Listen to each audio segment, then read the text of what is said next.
And we are live with Bear With Me, the pre-podcast stream with Taylor Dahl. Taylor, how you Hey, doing? I know you've been splitting duty between the Bears and the Jaguars. How you feeling on this NFL Sunday?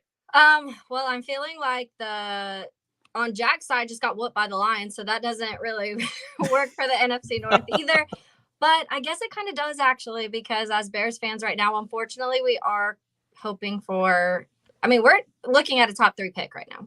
At the Right bot now. at the end of the day, and look, I did not want to lose this game. I want to beat the Packers. I don't care what that means at the end of the day. For Sure. me, I wanted to beat the Green Bay Packers. I wanted to not let Aaron Rodgers, while he's beat up and while they have a bad team, beat the Bears at home, past us in the most wins. I knew that was going to be the storyline all week. But at the end of the day, until the end, obviously you want to avoid the couple picks, but Justin Fields looked really good. He was throwing the ball, which has been the criticism for the past, I don't know, maybe the entire season. Justin can't throw. He proved today he could throw the ball. What he also proved is that let him go, let him do his thing sometimes. And I think they stopped him from doing that. But at the end of the day, Bears kept it close for the majority of the time. They keep their top three pick at this point, it looks like. And the Packers are on the down, is what it Oh looks yeah. like to me. You know, it's funny, Taylor. Before we get into the podcast, I didn't realize that Doug Peterson had turned Trevor Lawrence into a runner. I mean, I saw he got hurt. Only running quarterbacks get hurt, right? Yeah, that's what I So thought. did he have 20 totes a game? Like, No. how did that happen? Yeah, it's I don't know. I know Jags fans had a mini panic because if Trevor's gone, this team, the Jags are bad. Trevor has been playing really well, but he's not a running quarterback. And I think they too try to make Trevor do a little too much sometimes. The play he got, it was one of those weird, he got twisted up and turned Oh yeah. weird and his leg looked weird. He came back out, but I mean, the Lions put up 40 on them.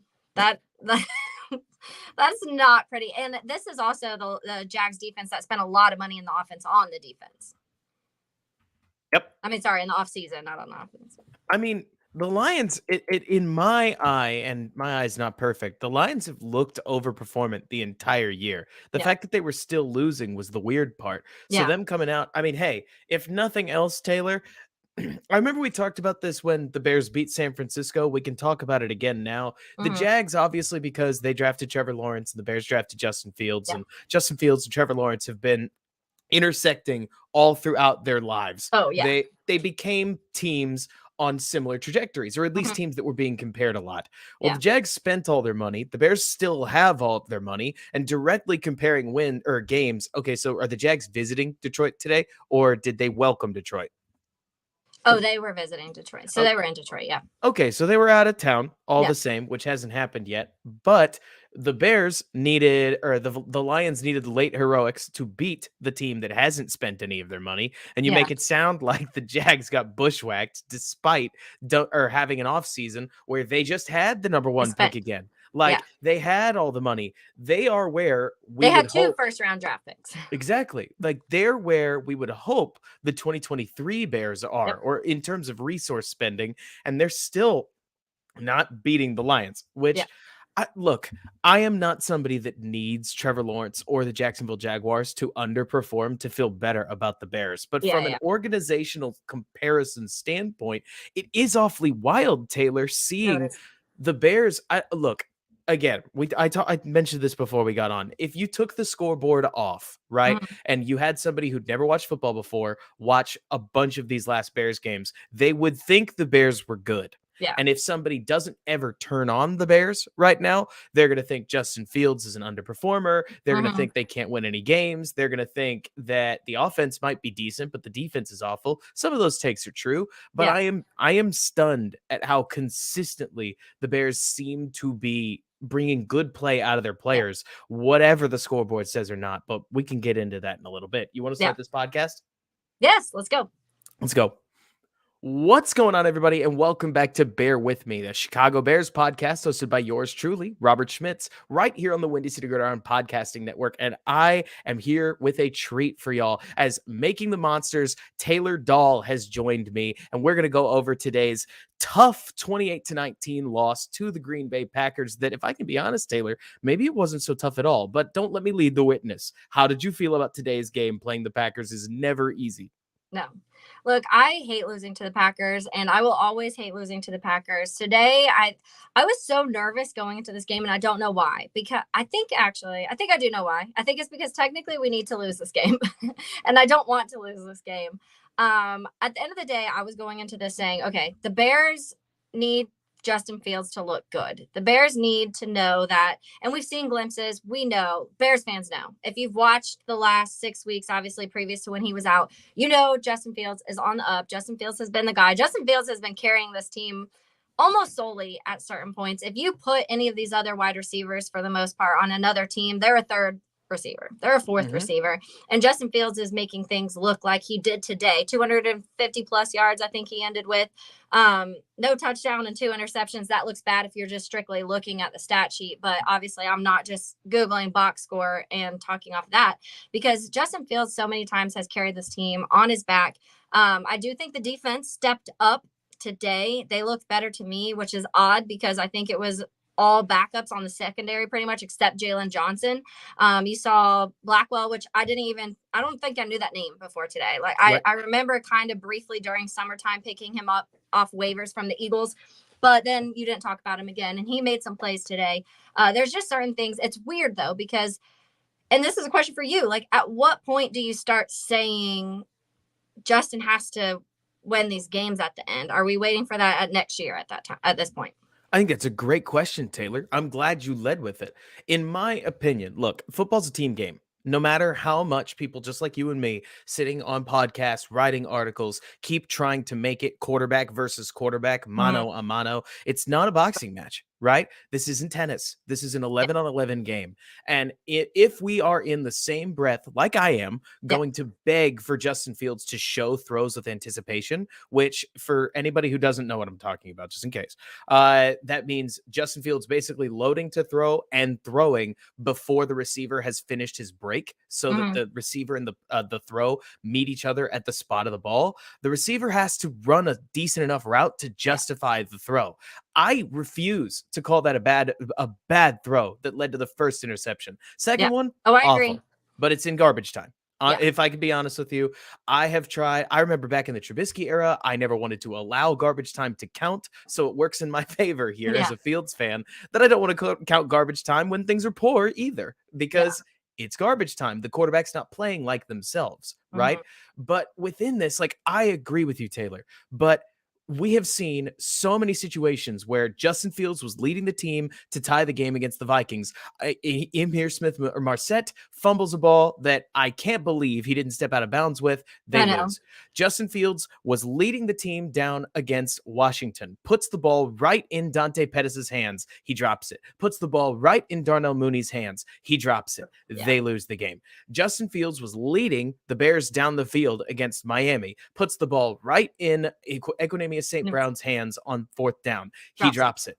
I agree with you, but aren't we talking about scoreboard watching and not the context of the play? Because me personally, of course I want to see results. When I keep watching this Bears team, I keep thinking to myself, okay, all Fields really has to work with today is Tevin Jenkins and Chase Claypool. Would you believe it? Claypool got hurt immediately. And yet, next series, Taylor, or I guess it was the series he also before. made a couple mistakes today too. Oh yeah, he's a fumble. Not perfect. There was like the weird throw behind the line of scrimmage that maybe it was I think it was a little bit of miscommunication between him and Justin, but that those little things start to add up too. And I think that 100%. I agree completely. Yeah. It's all this to say that I agree that eventually a quarterback is responsible for the win-loss record. But on a day like today, where I swear, Taylor, like I go to bat for the offensive coordinator no matter what's going on. Oh, no. This whole third quarter felt like Luke Getsy was trying to lose. I'm sure that's not the case. Lester Wiltfong is going to bite my head off that I said that at all on this podcast, because I saw his tank message. He hates the tinfoil notion, and I get it. I would too. But Taylor, it is inexplicable that wide receiver screen call on 3rd and 5. It is inexplicable. It's first and 23 on a 1st and goal. Let's run the ball. Oh, we lost yards. Well, let's just run it again. Like, some of the decisions that the Bears made as, hey, maybe they were trying to salt the game away. Maybe. right? That's as much benefit of the doubt as I can give. But they give Justin Fields one pass, and he takes what looks to me, Taylor, like it was supposed to be a 5 to 7 yard stick concept. And Mhm. instead, Justin Fields spins it around, says, "Go deep, N'Keal Harry," Yeah. puts a dime on his So outside pretty. shoulder for So pretty. 50 yards. Like Yeah. Fields was on fire Yeah. today, and the Bears somehow still managed to lose, which any other year, I would say, what a disaster. Yeah. This year, what a win for Yeah. Chicago. I Yeah. mean, I understand that that's upside down thinking, right? Yeah. But a lot of people, including myself, went into this game, Taylor, thinking, you know what?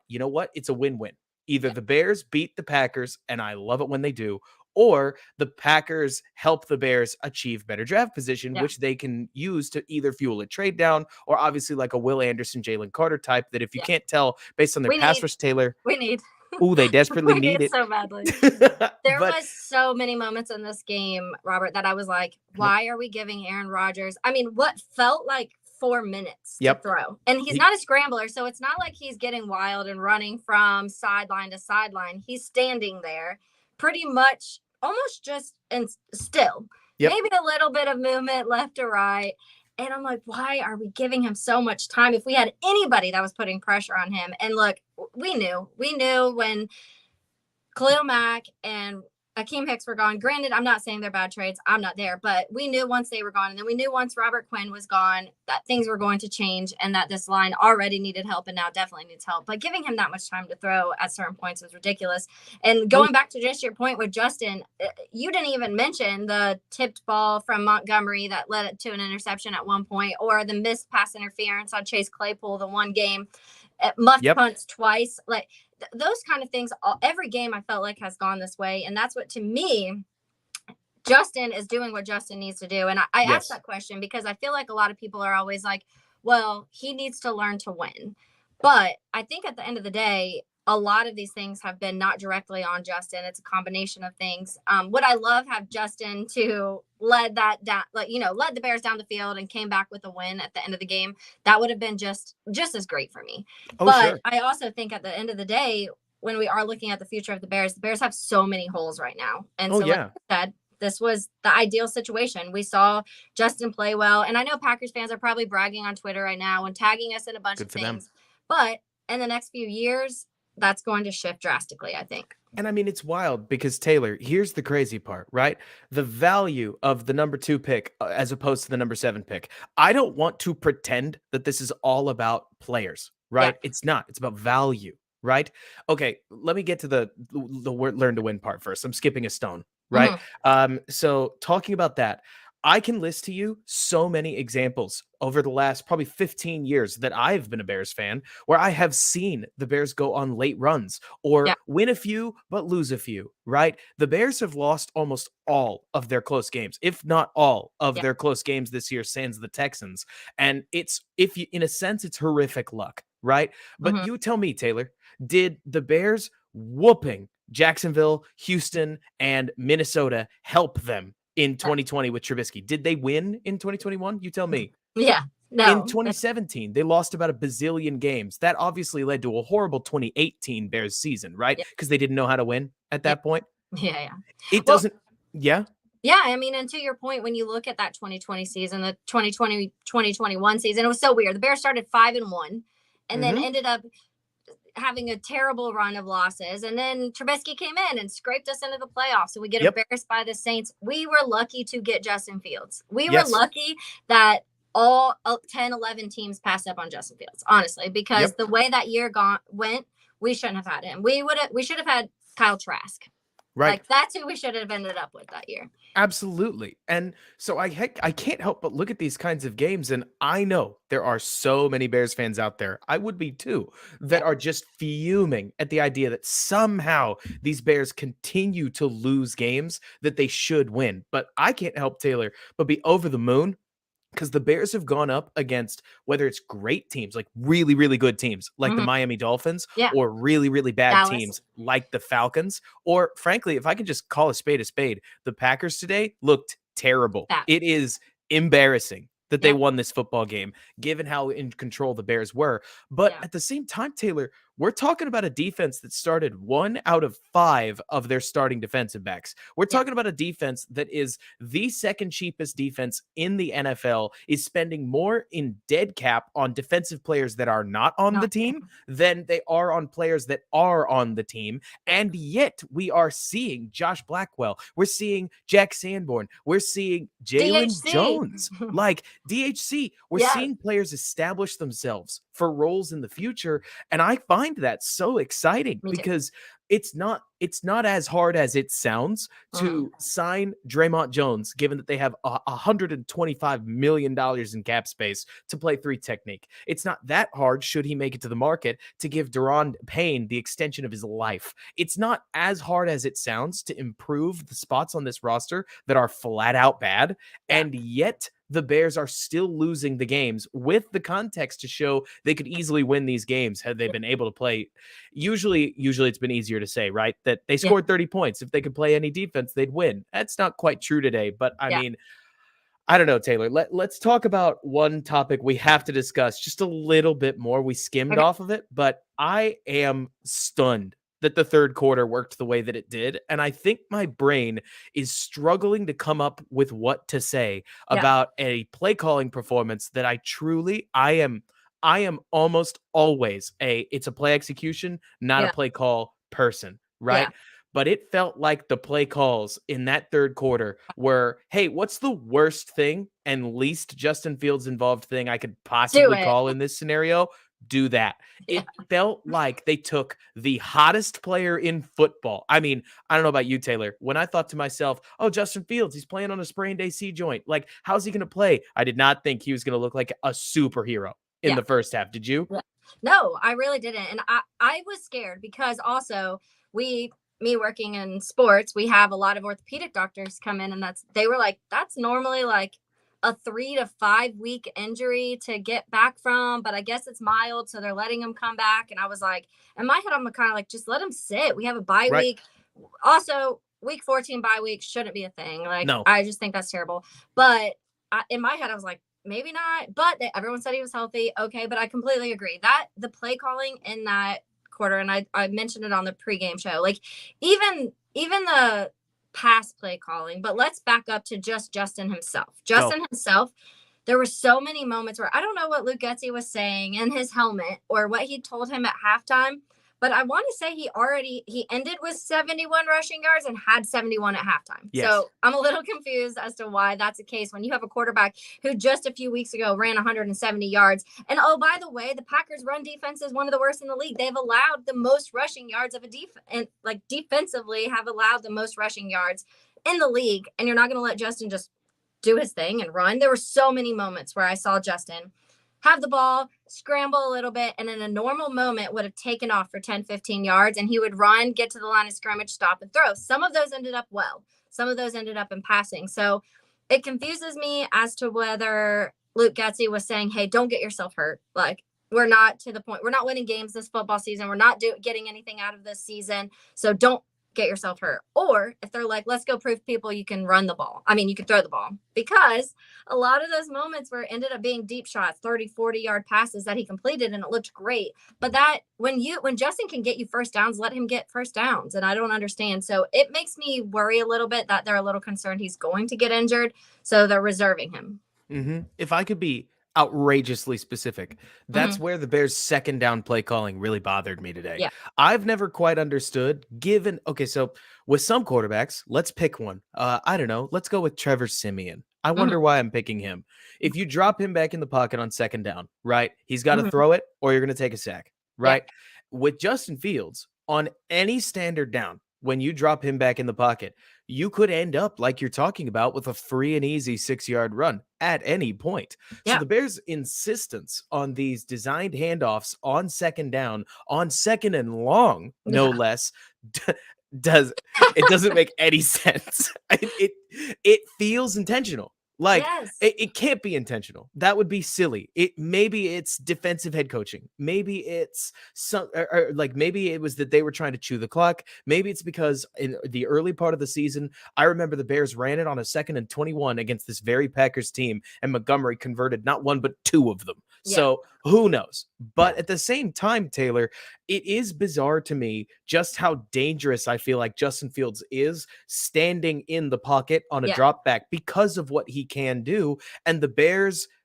didn't do it Yeah. almost on purpose. And Yeah. so I don't know what the answers are. I'll tell you that some of those plays, like that 3rd and 10 he had where he sprinted up in the pocket, seemed like he had some running room. We'll see how Mhm. much he had on the all 22, Yeah. but instead found Kmet on a coverage bust on the left-hand side. Yeah. That looked like year 3 Fields came early. Like Yeah. that was maybe I'm just being too analytical, but that was Christmas come early for somebody like me that Uh-huh. wanted to see Fields' passing game develop Yeah. because like you're talking about, Taylor, instead of, hey, these receivers are terrible, I can't throw to any of them, I'm just going to run the ball all the time. Whoopsie, Mhm. I got hurt again, right? Yeah. Fields took one hit all game, and it was Uh-huh. on that gorgeous Equanimeous St. Brown deep throw that dropped the ball right in the pocket. And frankly, had ESP been any faster, is a house call Yeah. for 6. Yeah. It was wild watching this game, how we almost saw Fields out to prove something. And Yeah. to be honest with you, let me go ahead and fix that. I I could care less what his statistics say in the Yeah. box score.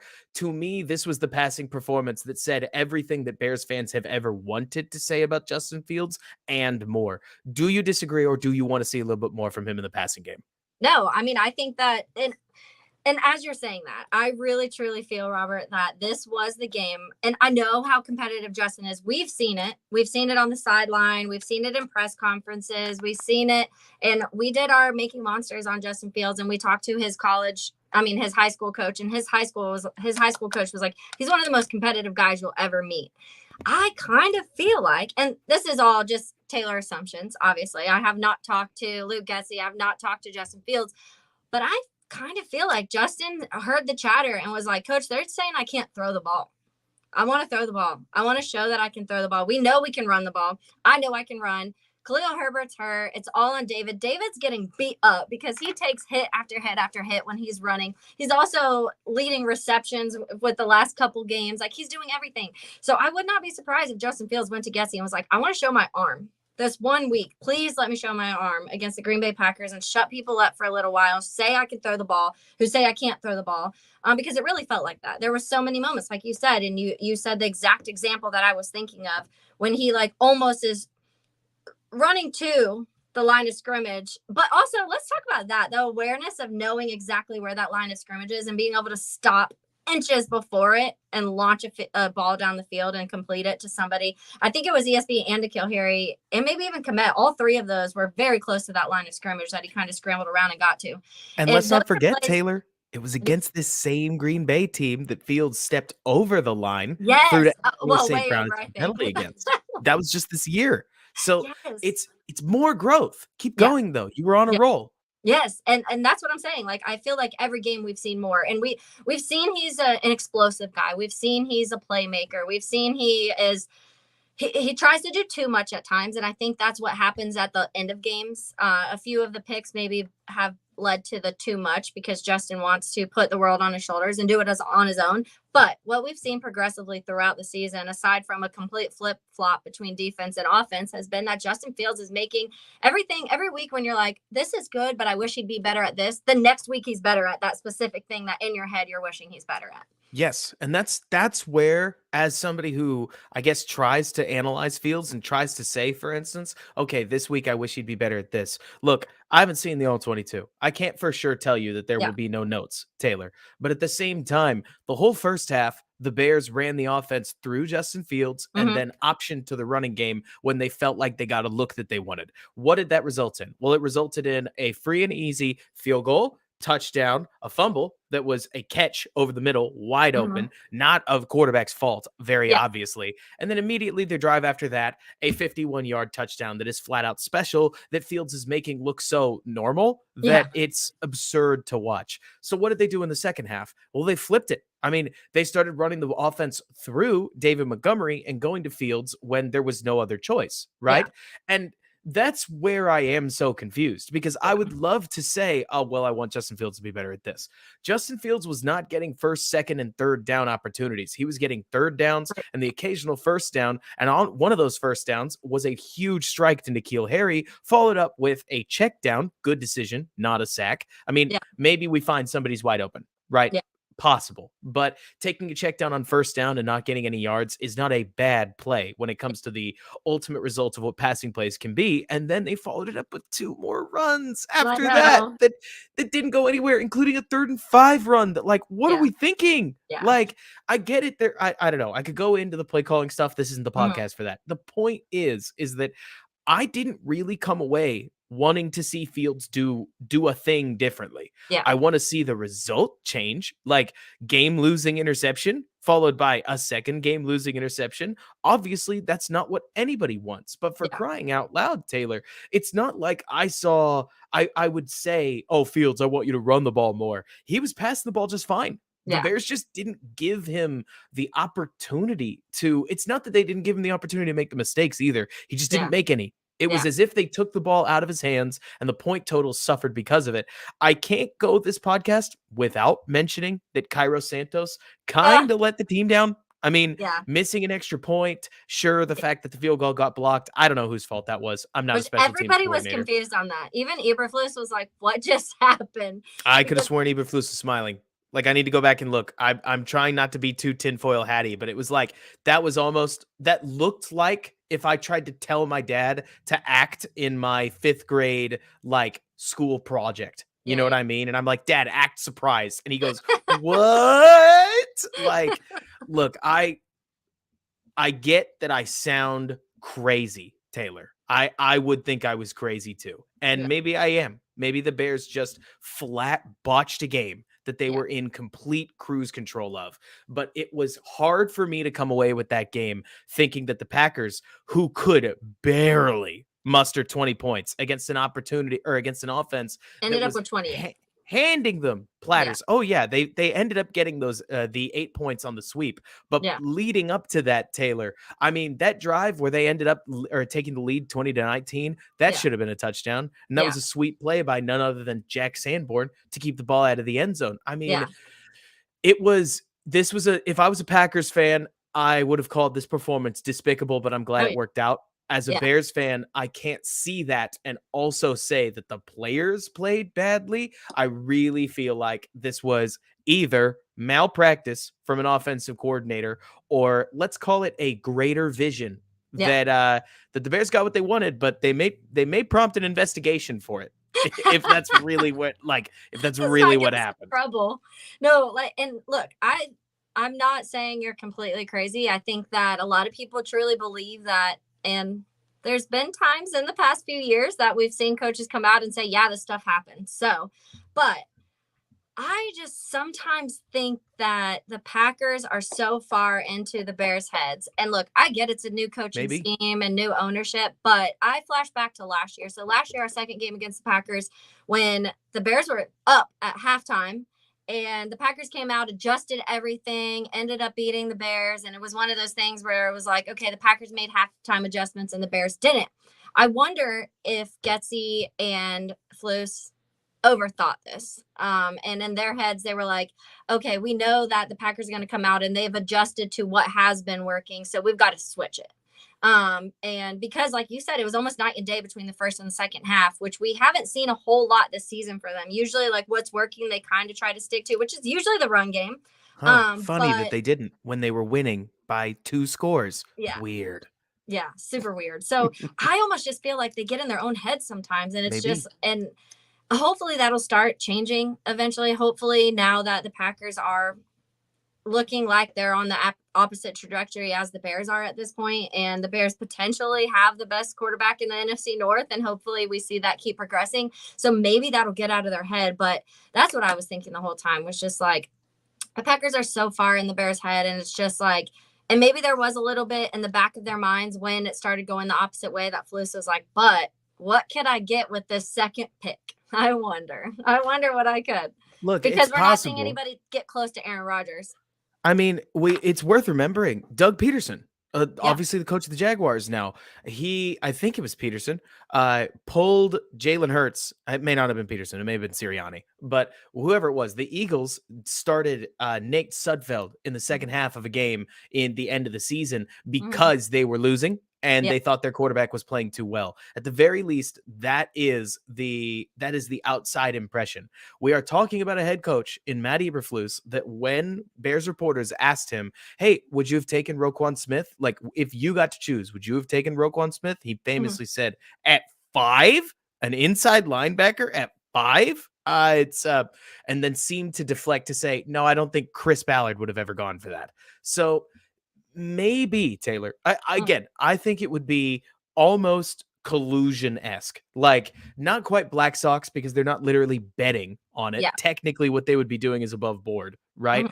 But at the same time, I don't know. It's a weird year to be a Bears fan because the Bears are spending less on their team than anybody else in the league. Second least on offense, second least on defense. The Falcons, the Eagles, they're close, but they're not spending as little as the Chicago Bears are right now on their roster, which you only do when you have the job security of being in your first year. Yeah. Generally, any owner will look the other way. But I mean, for crying out loud, when you're starting to get starlets, bit of a weird segue, but we got to go here. Yeah. When you're starting to get wonderful play from players like guys like Jack Sanborn, Yeah. UDFAs, given an opportunity, stepping up, seems to just have a nose for a football player or football, and not to use the cliche of cliches, is just a football player. I mean, I know Mhm. you just did making monsters on him. Yeah. What did you think of 57's game today? Oh, I'm so excited about Sanborn, and honestly, this backtracks to during the preseason. During the preseason, we didn't do a full episode on Sanborn, but he was one of our players that we were looking forward to this season. Obviously, with Roquan Smith, we weren't sure how much we were going to see because Jack almost the entirety of his career has been an inside linebacker. That's what he is. And Wisconsin had switched back and forth between a 3-4, a 4-3. So I was confident that Jack Sanborn could play either. We knew the Bears were going to a 4-3, and Flus's defense is it's different to me. He likes his rotations a lot, and he loves that extra corner sometimes. And our secondary is too beat up to do it, so it's been kind of weird. But I think Sanborn. I mean, I think what did he end with? 9 tackles, 8 tackles, something like that. I would love to see him get to the quarterback a little more personally because I know he can do it. We saw it immediately. I think the first game after Roquan. But you see him everywhere, and that's the best thing to me about Jack Sanborn is you're seeing him from sideline to sideline. You're seeing him. I want to know what he was saying to Aaron Rodgers. Did you see that? Yeah. I want to Jack Sanborn mic'd up because I feel like he might have been talking trash a little bit, and I like that. Wouldn't surprise me. He Okay. has been so fun. When you think of a UDFA, if you're like me, you think of Josh Woods. You Yeah. think of all kinds of players that don't belong on the football field. Not Yeah. that we would ever say that out loud. That sounds awfully mean. But that every time they do, especially on defense, Taylor, like a UDFA offensive lineman, you get it. They're going to get beat a couple times. But a UDFA defender, those are the kinds of players that Aaron Rodgers picks on. But Yeah. 57, while he's not perfect, he is, I mean, if you were really going to itemize everything that keeps him from being a star, you'd say he's a little slow. But the fact that I'm comparing him to stars is hilarious. I Yeah. mean, this is a UDFA linebacker that just seems to, he's great at identifying lanes. He reacts at the same speed that Eddie Jackson does. And I only know that because whenever I go frame by frame, I try to watch who reacts first to individual plays, and on runs, he's recognizing it faster than just about anybody else. When you're in that category with Eddie Jackson, you're in a good place. And so when you're seeing him make plays like he did against Robert Tonyan, absolute textbook linebacker coverage, I can't help but feel like number 57 is a great example of a Bears player. It's just giving you that little bit more Oh. than you asked from him, Oh, right? And that's awesome.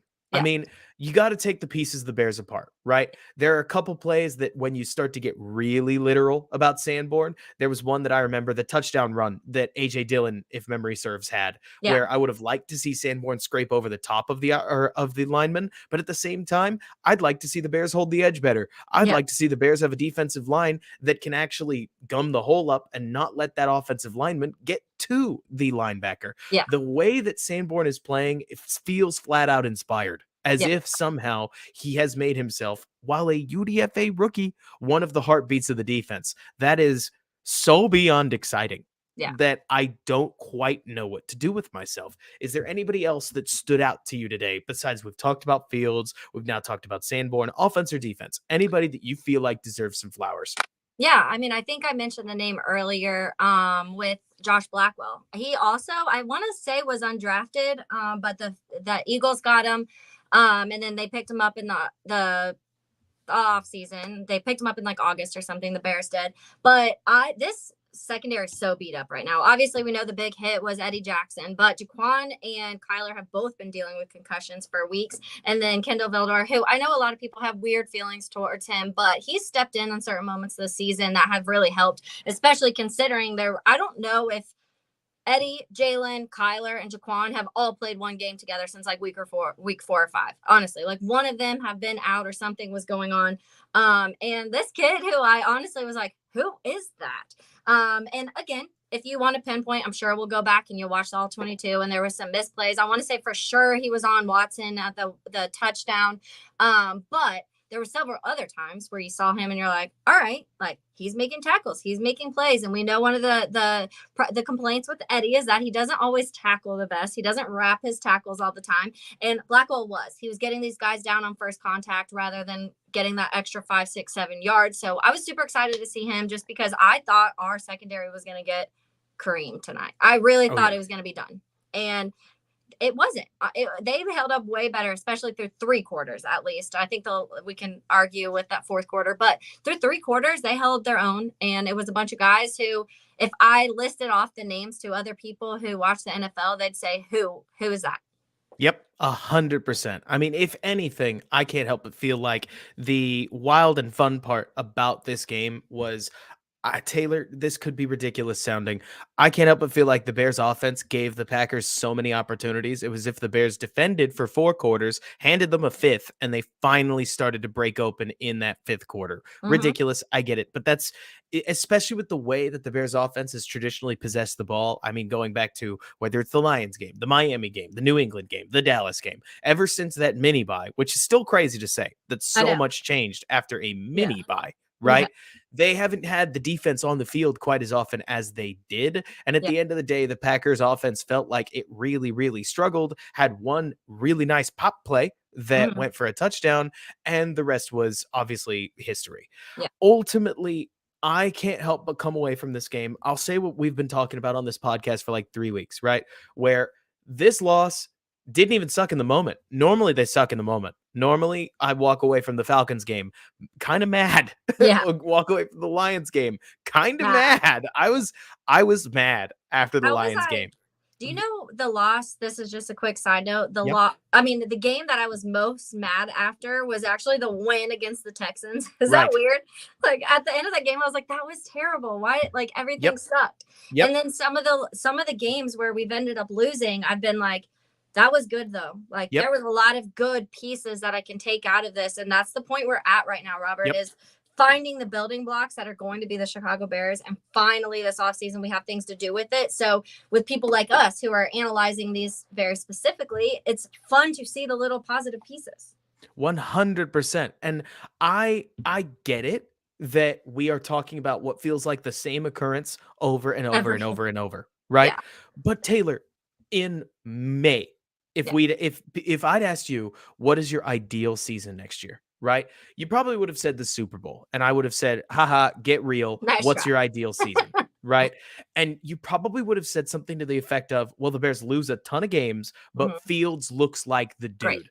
Yep. And if you said that, because I did, your mentions in Twitter would have said something back to you to the effect of, that's not possible. Yeah. If Fields plays well, how could we possibly lose games? Yeah. Here we are. Yeah, like, this is the definition of that. This is the I mean, I don't want to say the miracle season because there are a lot of people who probably do not feel like it's a miracle. But for all the people out there that have pointed, because I've seen it, to the Lions, they say having high picks does not mean that you're going to get better. I would point to Miami, who loaded up with top talent and they look awesome. Yeah. I would point to the Bengals, who they loaded up with top talent and went to a Super Bowl. Yeah. I could point to plenty of these regimes that had a quick stint in the top 5 and never looked back. Right. And this is the Eagles. Had one of Yeah. those.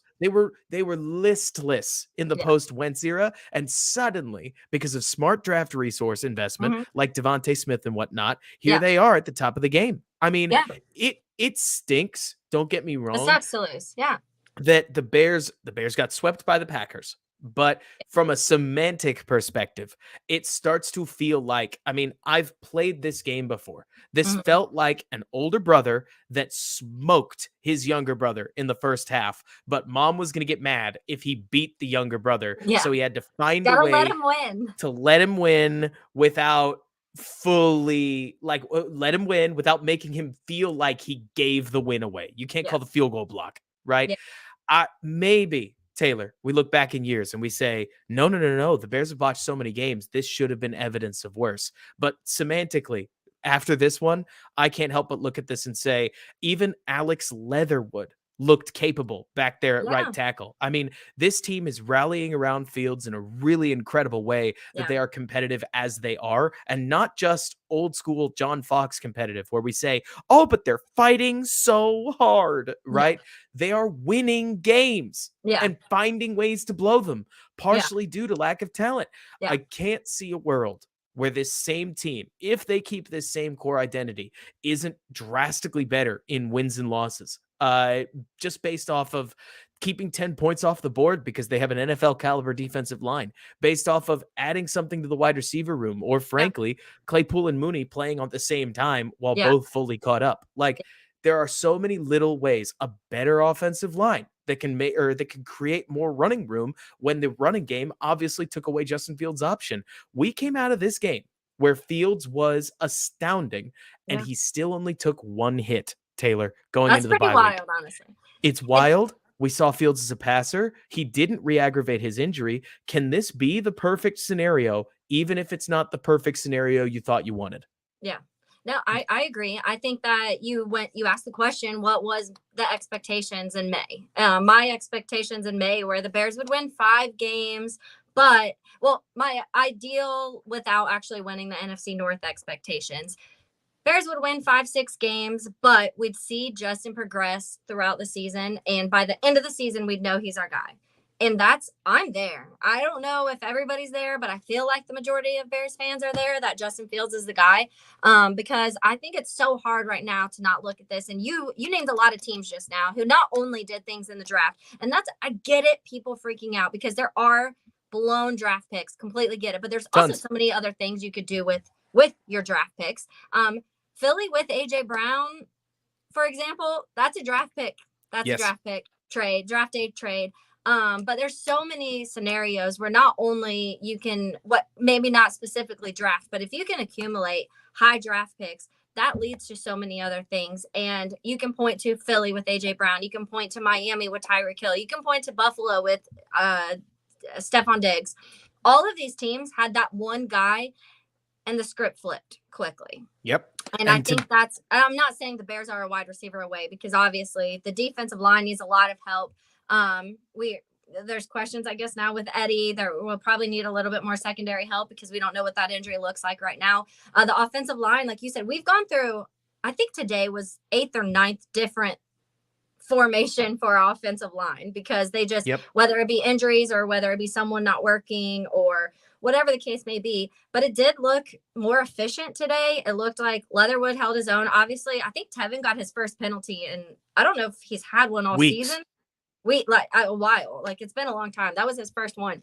And then so there's things. Braxton has held his own, and he's a rookie. So there's building blocks on the offensive line. There's building blocks in the receiver core. There's building blocks in the secondary. We have our quarterback. We have a run game. And you have a second wide receiver, like a couple number 2s.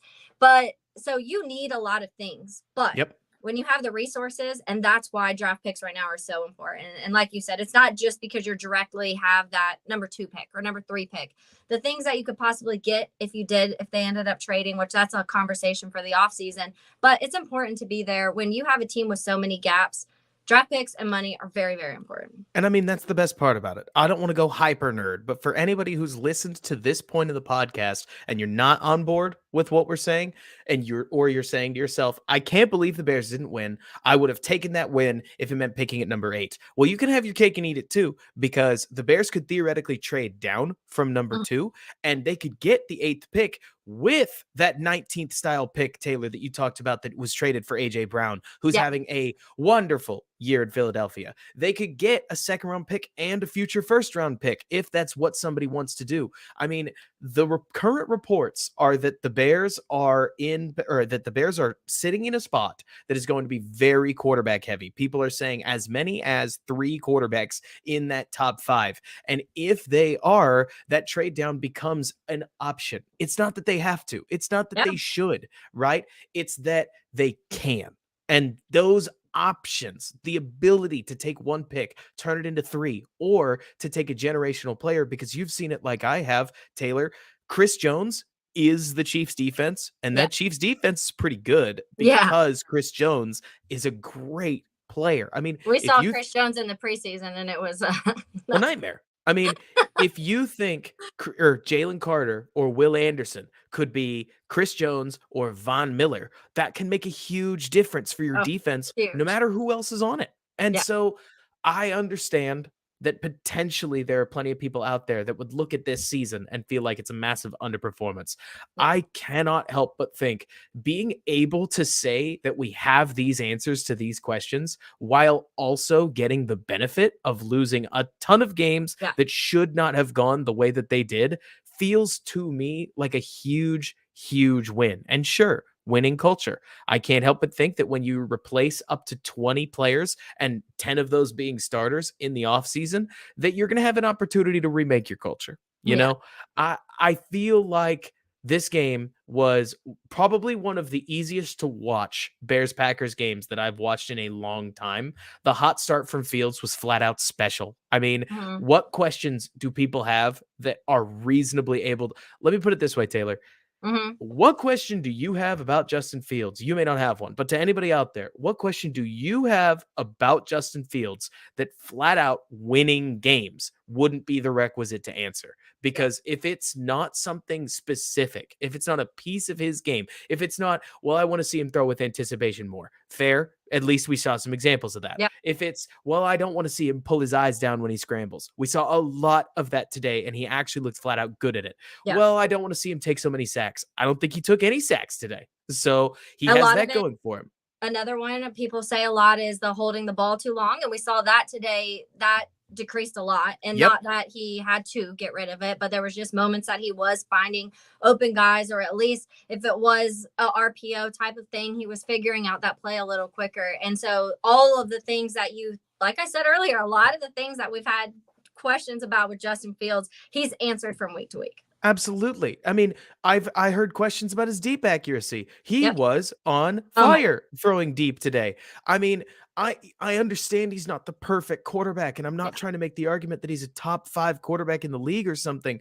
But I will point out that if I mean, to use an example, if you're questioning whether Justin is clutch or not, it is implied you have to win to Yeah. answer that question. Mhm. So I get it. I Yeah. understand. I Look, can't help but think in these same scenarios, Taylor, more talent on the team puts so many of these games out of reach before they ever get to the last drive. yeah. Not that the last drives don't have to get better. They do. The Mhm. Bears seem to be not or failing to catch every single break in the book on these last drives. But if we're really groaning and moaning over 2 minutes out of 58 minutes every single week, Yeah. I can't help but feel like we can do more in those 58 because Yeah. the year 2 quarterback's giving enough. Taylor, when it comes to this game, what are your final thoughts? My final thoughts would be I'm talking to everybody and not just you, Robert, because I Sure. think that you feel great about this right now. And I think we're kind of in the same mindset. But for people listening, people watching, relax. You have a quarterback. And I think at the end of the day, when we're looking at this game, and if you were comparing the two teams at this point of life, I feel like majority of people should pick where the Bears are. Would you rather be a team who just barely beat a football team who is very injured and is playing bad football and is trying to figure out everything, is on a first-year coach and on a first-year offensive coordinator. And look, we didn't even mention the fact that Justin Fields has started, what is it now, 23 games. He started 23 games in the NFL. And last year we can maybe say is a wash. But if you're watching this, you're seeing Green Bay, who's on the way out. Their quarterback is getting old. He's losing it. He really is losing it. And the Packers are celebrating a win right now over this Bears team. And the Bears are celebrating because right now they have so many resources this offseason. And this starts with free agency. It goes to the draft. It goes to pieces they have now. We have a quarterback. We have our quarterback, guys. Like, let's relax a little bit because Justin Fields has proven to us that he can be the guy. He's proven today that he can throw the ball. He's proven in the previous games that he can run the ball. He's proven that he can go through progressions. He's proven that he can get the ball out. He's proven that behind a offensive line, he's still able to do things. Now imagine a good line. Imagine a good defensive line. Imagine a healthy secondary, what this game would have looked like. And that's what I just want to say. Like, take a breath. I get it. It sucks. I hate losing to the Packers. I want to hit Aaron Rodgers with my car. Like, literally, I want to run him over. But we are on the up. They are on the down. And Justin Fields is the guy. It sure feels that way. I mean, I really hate using volume stats. If we had to use volume stats today, Justin Fields had 31 touches or dropbacks and generated 325 yards, a touchdown, and obviously had the 2 interceptions. Look, I get it. He's not perfectly on time with everything, but past a certain point, I do think it's worth remembering that the talent deficiencies on this roster are obvious. They're so obvious that we've stopped talking about the fact that when Justin Jones is the clear best lineman on your defensive line, you've got some serious issues. Al-Qadim Muhammad goes most games completely invisible. Travis Gibson is not good enough to overcome being chipped ever, let alone not, or like a minor focus of offensive game plans. And Angelo Blackson, while a decent run stuffer, offers you fundamentally nothing in the pass rush. Look, I could name more positions than just the defensive line, but we do so much focus and hashtag narrativing about the quarterback that I can't help but notice that for the overwhelming majority of the game, the quarterback, while injured, did pretty much everything you could ever ask him to do. I mean, this was as franchise quarterback a game as I could expect in a setting where it has to end in a loss, including an anticipation/trust throw to Equinemius St. Brown that the receiver did not deliver on at the end of the game. I stand by that. I can't help thinking that in a game where we saw another special 51-yard touchdown pass, we saw no runs in the second half, despite Justin Fields continuing to produce as a passer. We saw over 10 yards per attempt, let alone, that's 10 yards per attempt at this point in this game, that I can't come away with anything but positive things to say. Sucks that the Bears lost to the Packers, I guess. But at the end of the day, while I'm sure Rodgers is laughing about it and he's excited that he got to put one over on the Bears again, I feel like Rodgers finally did us a favor because it felt like, look, from a coaching perspective, again, either the Bears are they threw the game, which I'm still not going to rule out. Not saying it happened. I'm not going to rule it out because the second half play calling was really that bizarre to me. I mean, that bizarre. This is a massive insult, or I'm right. And I'm never going to get confirmation on it either way. Right. So it's one or the other. It sounds like I'm making excuses, but I'm saying so bluntly that it was that bad, or that's what they were going for. And they got what they wanted. And so at the end of the day, the Bears are still in wonderful draft position. The Steelers won, putting them out of the conversation. The Broncos almost had it, but they lost. Bummer. Thank God we didn't do that. What? Thank God we did not do the Russell Wilson trade. Yes. Oh my God.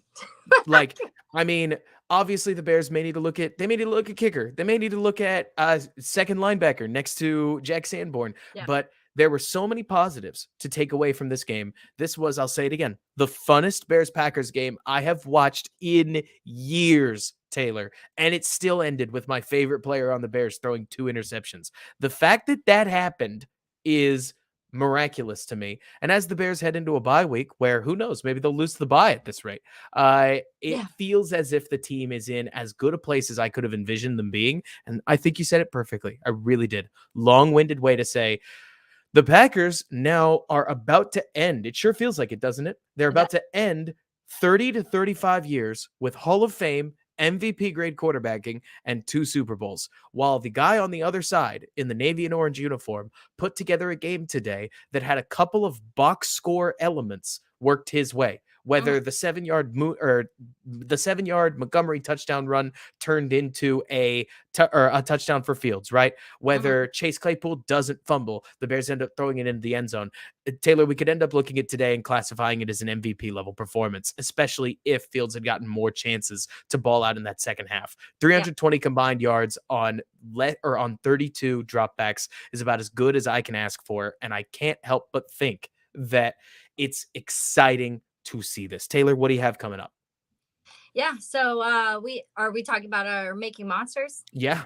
Yeah. So we Plus usually, everything else. What's going on with helmets and heels? oh, helmets and heels is great. We'll talk about a bad Jaguars loss tomorrow, so that'll not be fun. Because I kind of warned everybody the Lions are playing better than they think. Like, people see the Lions and their record and maybe how they started the season, and obviously when you're in the AFC, you don't look at the NFC as much. So I warned people on helmets and heels last week that I don't think that it was going to be an easy game for the Jags, but everyone here in Jacksonville thought it was going to be because Trevor was coming off that comeback win last week and everyone was pumped about it.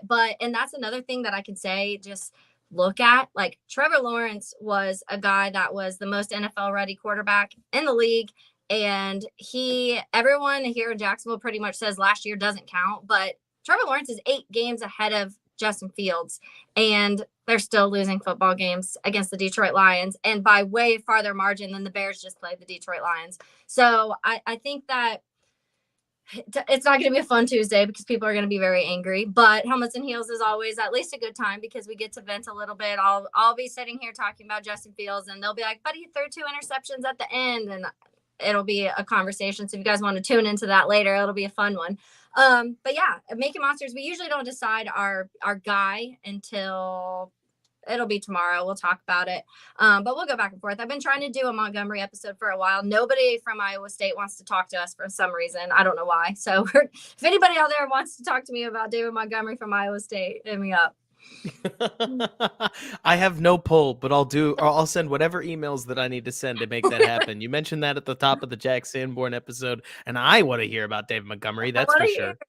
He has a really sad story, but a good story. So I really want to talk more about David Montgomery, but maybe it'll be like a Blackwell episode. Nobody knows much about Blackwell at all, and he had a decent game. We'll see. Mooney's out, and we haven't done a Mooney episode. There's a few guys that are linked. Trenton Gill. Maybe we need a Trenton Gill episode at this point. The guillotine. That'd be classic. But all the same, Taylor, that is so exciting. Thank you so much for coming on today. Wonderful having you. Yeah, thanks for having me. And that's going to be it. Perfect. Okay. Yeah. Well, Taylor, feel free to stay as long as you want. I've got not long, guys, because my baby is crying, needs to be fed. Oh, no. And I gotta be there for him. But I do feel like, Taylor, I stand by everything we said. Like, there are some things, because I see Reinhard now. I get to talk to the chat, right? I don't know if you have it pulled up. Do you? Yeah, I do. What's up? Well, nice. Reinhard, I see you in there mentioning that all of his interceptions are when Fields tries to do too much or when he's late. I completely agree. I mean, I still think that this interception was debatably call it the best, quote unquote, interception that he's thrown this year. Like, this to me, Taylor, was the least egregious. The ones against the Texans were they were awful. Back to back, the same thing. Like, even the one against Atlanta, not good. There is legitimate tinfoil thought. Yeah, you see him. There's legitimate tinfoil belief on whether or not maybe he was throwing to Mooney, but let's call it a high ball. He earns it, right? Like, not a good throw, off his back foot, while hurt. Hey, still has to own it. This one, though, that throw to Equanimeous St. Brown, I see that throw so often that the way that ESB ran that route is, look, I don't want to use the word despicable, even though that's the one that came to my head first. It's a really, really bad route. Like, as a receiver, it is partially your job to to make sure you safeguard quarterbacks' decisions. Fields has plenty of room to grow. I assume he will get better because, I think it was John De La Talia said, I mean, you tell me, isn't it wild, Taylor, seeing how quarterback development's not supposed to be linear, and yet Fields legit seems like he goes, Okay, so running the ball 20 times didn't work. Let's just throw it more. Boom. Yeah. And then it 250 works. yards, Yeah. like Yeah. 70 yards back. Like, oh boy, Yeah. just Because crazy watching him move. and that's why honestly, and we didn't even mention this a little bit, but you miss Khalil Herbert in certain situations of today because David. So many. Yeah, yeah. David Montgomery, I love David Montgomery, but David Yes. Montgomery is a run up the middle, bulldoze some guys, get those extra 5-6 yards after contact type of guy. Khalil Herbert's the one that in the backfield, when you hand him those balls, a few times when David Montgomery got stuffed, Khalil would have got out of those, or at least had, past the line of scrimmage, get a few yards out of it. So there's moments like that where you really miss Khalil Herbert, and that those things trickle down. So when you're seeing Justin Fields adjust, saying, "Hey, this isn't working," me handing David the ball 3 yards behind the line of scrimmage is not working, so I'm going to pass it. And granted, it goes from -5 yards to passing it 45 yards, and we need to find some sort of middle ground between that. And I think that's a Bears issue too, but I think that does directly correlate to the receivers we have on the team. But because there is no middle, it's all or nothing, I feel like sometimes with this team. And I remember seeing something, and look, I'm not one of those PFF people that grabs all their life stats off of PFF, because I think a lot of them are really weird. But they do post certain graphs, and the one graph was the amount of success for late downs compared to success in early downs for the Bears. And their late down success is extremely high, and their early down success is extremely low. And I put that on Justin, because Justin, when he gets to those moments where it is whatever, 3rd and 8, 3rd and 10, 3rd and 12, Justin, whether it be a run, whether it be finding somebody open in a miracle, whatever it may be, he finds ways to convert those 3rd downs. And those are moments that you have to look at Justin as a positive. Like, he's doing everything right now, guys. And it's insane. When you look at other teams, look at Miami and Tyreek Hill and Jalen Waddle, the amount of Tua's passing yards, like thorough air passing yards, compared to his yardage, because Tyreek Hill can get 50 yards after catch. We don't have that. We don't have those wide receivers. So of course Justin's stats most of the time look like 170, because we don't have a wide receiver that's gaining 30 after the catch. Right. I mean, I can't help but think that while 100%, like all that, absolutely true.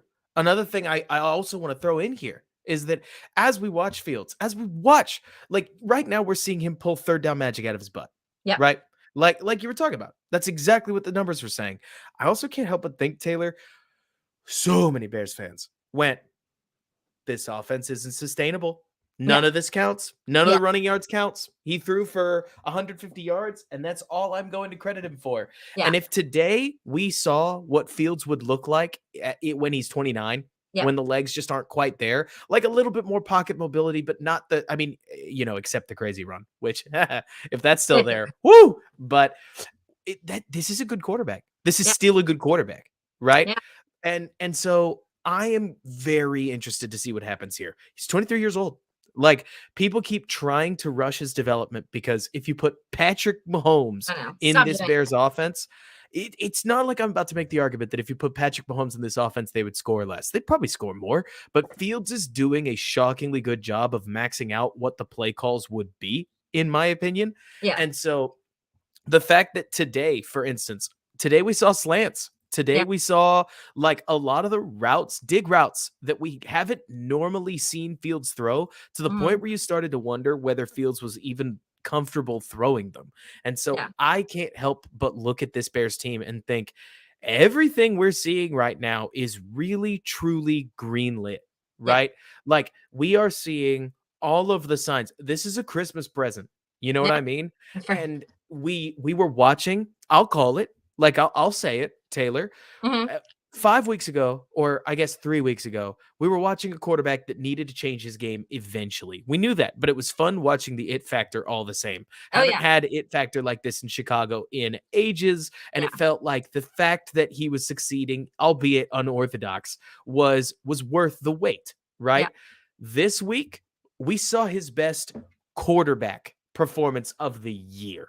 And it still kind of feels like they muzzled him in the second half. Somebody mentioned, I think it was Reinhardt in the comments, Taylor, maybe he took a hit that we didn't see on the Yeah. broadcast that put him in enough pain where he felt like he couldn't throw, and it just worked out in the Bears' favor. Like, Yeah.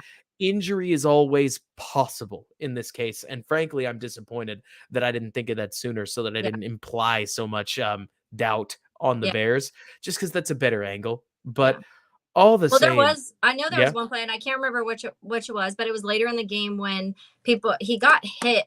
I want to say it was the only time he got hit, and it was after a throw, so it obviously wasn't a sack because I don't think he had a sack on him. But it was late, and it was kind of one of those as he's releasing the ball, getting hit at the same time, and he was down for a second. So maybe in one of those type of situations, that it was. I mean, he's banged up. And he's 13 weeks into a season and hasn't had a break pretty much other than right. his injury break last season. Week So yeah, 14 I bye mean, makes that's no definitely sense. You said no, that, but like week 14 bye makes no no, sense. I No hate it. sense at all. That should not happen. And the fact that not one team had a bye week in week 12. So why are we in week 14 having a bye when nobody was in a bye in week 12? I can't help but feel like the 17 games thing is fine, but you got to have 2 bye weeks. I I mean, agree. I get it. Everybody wants to watch their football team. Who doesn't want to watch their football team? Like, I hear you. Mhm. But as far as a player safety thing goes, what a grind this Yeah. Bears team went through to get to this point. Oh And gosh. maybe a week 14 bye makes sense in a 2 bye system, but Yeah. where was the week 5 bye, for Yeah. instance? But we're not in control of this. Okay. Either We're, way, we're anything almost you to want? a really exciting off season. I can't wait. I I mean, know. last I was looking, the Bears have $140 million in cap Yeah. space, and I don't expect them to spend it all frugally. I mean, I'm not. I get it. Like, I promise, Taylor, I'm gonna do everything I can not to be one of those people that's like, "Woohoo, cap space! What a bad deal!" Like, too much. You know what I mean? Like But a Christian Kirk $20 million contract, but actually it doesn't look terrible. how But about not that? great. Yeah. How about that? Yeah. Turns out that paying market rate for a really good player can be well worth the Yeah. money, especially because what else was the money going to, Yeah. right? But I mean, there's a comment that I'm reading right now. Chris Emma just tweeted that Justin Fields said in response to the question about the wins are going to start coming. I just can't wait till they start coming. They're going to start rolling here soon. I think he's right. I Yeah. think this team gets it. It's not Yeah. that I think this team is taking dives, right? Yeah. But this, like, Do you we're in see a good place. another win this season? Depends on the Vikings, doesn't Yeah. it? Yeah. Like, if the Vikings have everything buttoned up at the end of the season, then who knows? Yeah. Because that could also, just being real, like, Yeah. if any suspicion is suspicious, then week 18 could be where they say, oh no, Justin Fields slipped in the shower and he's not Yeah. playing. He You're can't play. not playing. Like that, but at the same time, like, I think their games after the bye are Buffalo, Philadelphia, a shockingly good Lions team that Yeah. at this point, okay, hang on. Are the Lions pushing for the wild card? Like, at this stage? They're Because definitely sitting there because let's see. the Niners just lost Garoppolo. Like, Yeah, I know. I carted just saw off the that field. flash. And so obviously that's not good. Oh, yes, John Wolford is He's in. balling. Like, Yes. they're not winning, but they're close. 14-13. John Wolford's from Jacksonville, so we have some ties to Wolford. We need the Rams to win. The Broncos not winning was a crying shame. Like, I know. embarrassing. But God. like, let's go Rams at Yes. this point. Which But that's and Stafford out for the year. we need the Rams to win a game so that the Broncos can beat the Rams, so that the Bears are the number 2 pick. And I mean, if I could really wish upon a star, I would love it if the Texans won 2 games. But I just, you know what I'm saying? Well, I will tell you that I do not see. Oh, the Lions are, because they're 5-7. Seahawks 6-5, so they're Yep. on the bubble. Yep. They're clearly on in the hunt. They play the Yes. Jets, who they could beat. They play the Panthers, who they could beat. We should be. Okay, we are not a free win. I want to act like we're a free win. From a box perspective, we've Yeah. been a free win. We We'd are end up- hard. With our luck, we'd end up beating like Bills or Eagles just because it's like a Bears thing to do. And you could convince me. I know. mean, the Bears have the Bears went toe to toe with a Miami team that just doesn't get that. How many games have the Dolphins actually lost? Because it's not that many. Let me see here. I can find one. They The are- Dolphins are 8-3. Yeah. And in the Dolphins wins, they beat the Texans by 15, the Browns by 22, the Lions by 4, the Steelers by 6. They let's see, they beat the the Jets beat them badly. The Vikings beat them badly. Beat the Ravens by 4. They've beat a lot of teams Yeah. more than they beat the Bears, which don't get me wrong. That's not something that you mail home a trophy about, right? No. Lost to the Dolphins by less points than most teams on their schedule. Yeah. Like, put that on a sticker. Yeah. But it's the Bears are that weird team that is simultaneous. We are a team with the attitude of the 0-16 Lions, who, say what you will, make fun of the Lions all you want to. That's how they got Matt Stafford, and that's how they made their first playoff game. I would swear to you it was ever. I don't think it's literally ever. Yeah. But in a long time. In an extremely long time. Yeah. Like, these draft picks turn teams around if you don't pick Jeff Okudah. Yeah. You know? And the Bears are going to have one. And you have your quarterback. Like, it's not like we're going into this like with Andy Dalton right now and we're like trying to swing and hope that, whatever. I guess at this point we'd be aiming for a CJ Stroud or something. I'm glad we're not praying for Stroud. I know. But you have your quarterback and like I mentioned previously, like there's building blocks there, but at some point you really do have to. And also we don't have Ryan Pace right now. And look, Ryan Pace did some good things, but I've loved what Ryan Poles has done this offseason with nothing. So I can't wait to see what Ryan Poles does with a lot. Right. And not to mention, somehow the Bears are competitive on offense. And I can't help but think that, like, okay, so I see this all the time, Taylor, and you've been covering, how long have you been covering Jacksonville specifically? Almost 7 years. You've probably seen this even more than I have as a Bears fan, but double because you see it on the Bears too, where people take bad players that do better than they should, and then they get mad at them for not being even better than that. Yeah. Right? Yeah. Let me use an example. If you were to give a Madden rating to Equanimeous St. Brown, he's like a 70. Yeah.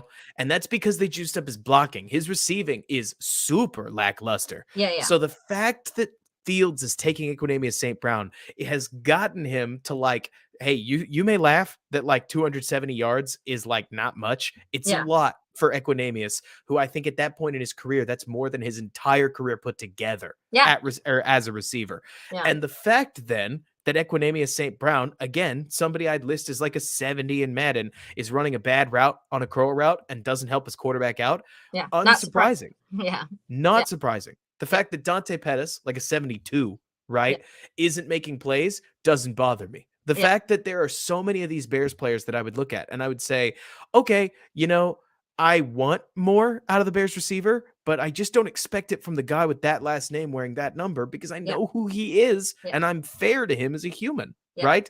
I mean, at the end of the day, we have a bunch of guys that couldn't be guys. And when you look at Equanimeous, Aaron Rodgers couldn't make Equanimeous a guy. So what makes you think that all of a sudden, not saying anything bad about Justin Fields, but that a year 2 Justin Fields is going to make him something. Brian Pringle had flashes in Kansas City, but Patrick Mahomes couldn't make him a guy.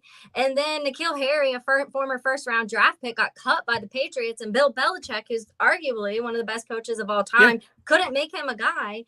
So these are all, like, Ryan Poles did what he could and threw darts at a dartboard, and was hoping that some of these guys could just do a little bit. And they are doing that little bit. Equanimeous is a great wide receiver, like blocking wide receiver, great blocking wide receiver. And there's been, I could count to numerous plays this season where that play would not have worked if Equanimeous was not in that play. But when it comes to the game, we saw today, he made some plays today. We saw Brian Pringle with the touchdown last week.